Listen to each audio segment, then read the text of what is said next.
highlights. Lagos government reaffirms commitment to growing tourism through agricultural experiences. President Tinubu arrives Brazil to attend 17th Summit of Heads of State and Government. On foreign in United States, President Donald Trump expresses dissatisfaction with Russia's Vladimir Putin over war decisions.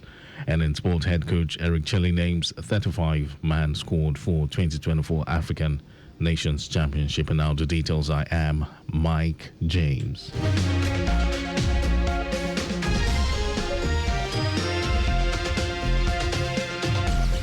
The Legacy government has restated its unwavering commitment to promoting sustainable agricultural heritage while leveraging agri-tourism as a dynamic link between agriculture and the tourism, arts and culture sectors.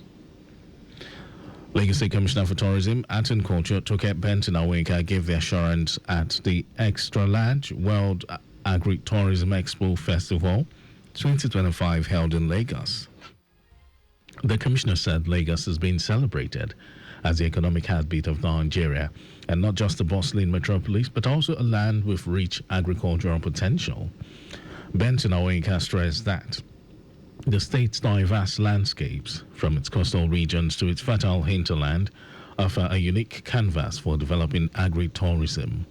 Highlighting the government efforts to grow this synergy, Benton Awinka pointed to initiatives such as the Agricultural Tourism Development Program, collaborations with local farmers and artisans, and infrastructure development to support farm strays, festivals, and community-based cultural tourism. The Legacy government has insisted that it will intensify its raids and enforcement of the ban on single-use plastics, SUPs that are less than 40 microns, on major markets and stores, as the negative impact on the environment, wildlife and human health is very dangerous. Kai Komishal Olatubosun Cole made this known during the enforcement operations on the ban of single-use plastics, which continued at Bolade Market, Oshodi, and Ojuwe Market in Oshodi. According to him, the ban has come to stay to reduce plastic pollution and offer a lasting solution to flooding across the metropolis. He advised traders and users to embrace the use of reusable plastics, saying that the enforcement campaign would be continuous and will get to all markets and stores across the state till the desired goals of the ban on SUPs are achieved. In line with its commitment to build a future-ready workforce, the Lagos State Ministry of Wealth Creation and Employment will hold the fourth session of its Industry Insider series with the theme Green Jobs, Careers That Save the Planet on Thursday, July 10 in Ikorodu. The fourth edition of the initiative will spotlight the growing opportunities within the green economy and guide participants on how to tap into emerging roles in renewable energy, climate, smart agriculture, sustainable waste management, and environmental protection. Speaking ahead of the session, Commissioner for Wealth Creation and Employment, Akiyemi Ajigbotafe, said the program aligns with Governor Babajide Sanwo-Olu's vision of ensuring that no willing youth is left behind in Lagos State economic development agenda.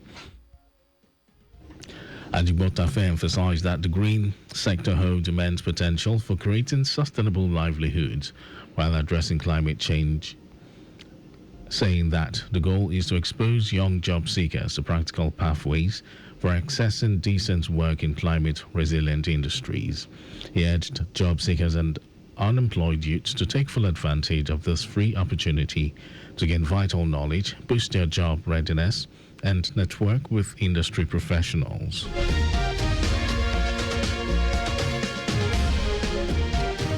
Lagosians have been implored to go all out and cast their vote at the upcoming local government elections.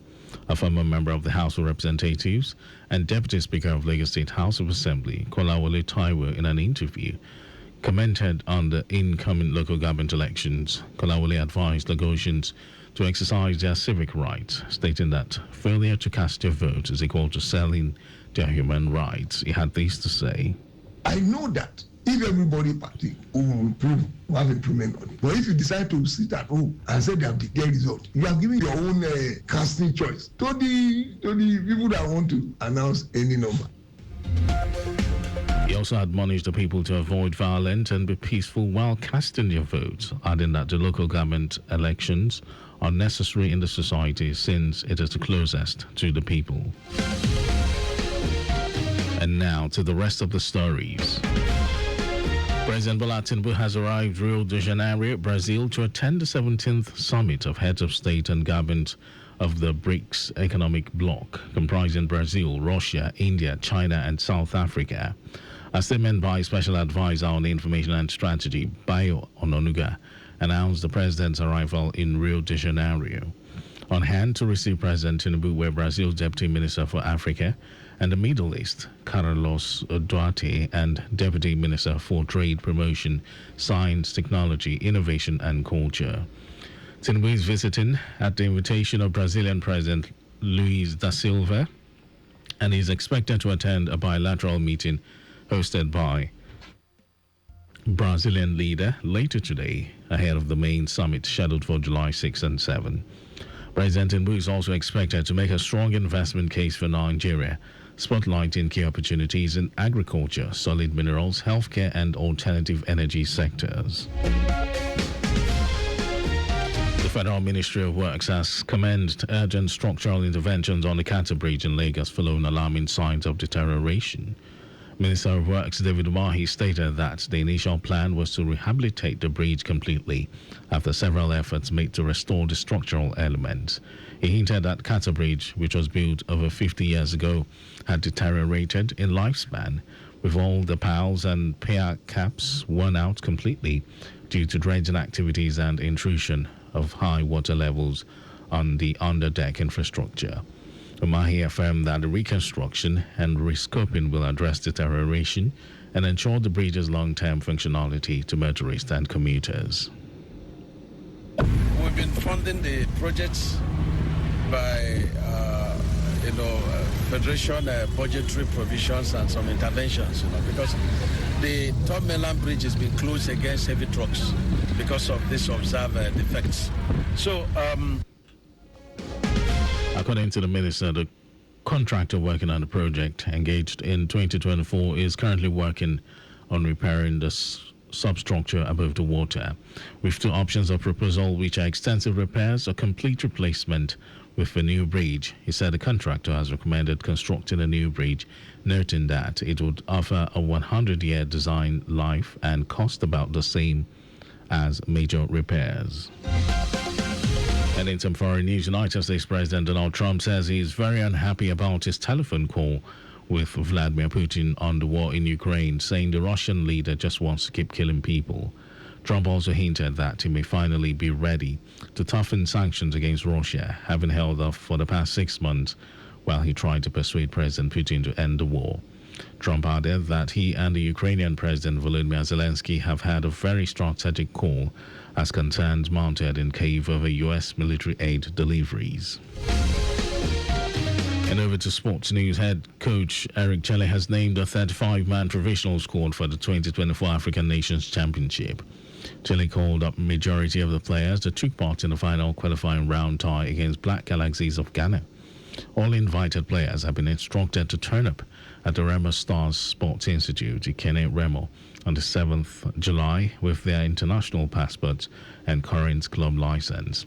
The home Eagles are drawn in Group D with holders Senegal, Sudan, and Congo. They will play their first two matches of the competition against Senegal and Sudan at the Aman Stadium on the island of Zanzibar before taking on Congo. And that was our news at noon. Just before we go, your vehicle is not a strong room. Please keep your valuables off the view of miscreants. You can follow us, like all our various social media platforms. X, Traffic Radio 961. Facebook, Lagos Traffic Radio 96.1 FM. On Instagram, Lagos Traffic Radio 961. Subscribe and watch our news and programs. It's live on YouTube. Traffic Radio 961. Visit our website www.trafficradio961.ng. Listen to Lagos Traffic Radio on my Lagos app for timely updates. Did you know that the Sanwo-Olu administration provided 450,000 pupils with e-learning devices? Well, you can get more details on the Legacy Government website. To end the news, here are the highlights of the major stories. The Legacy Government has restated its unwavering commitment to promoting sustainable agricultural heritage while leveraging agritourism as a dynamic link between agriculture and the tourism, art and culture sectors. President Bola Tinubu has arrived at Rio de Janeiro, Brazil, to attend the 17th Summit of Heads of State and Government of the BRICS economic bloc, comprising Brazil, Russia, India, China, and South Africa. We also told you that the United States President Donald Trump has expressed displeasure over his telephone call with Vladimir Putin on the war in Ukraine, saying the Russian leader just wants to keep killing people. And in sport, head coach Eric Chelle has named the 35-man provisional squad for the 2024 African Nations Championship. And for contact with the newsroom, send a message to info@trafficradio961.ng. And that ends the news broadcast compiled by Adeswa Joyoka. Thank you, Lagos, for listening. My name is Mike James. Good afternoon.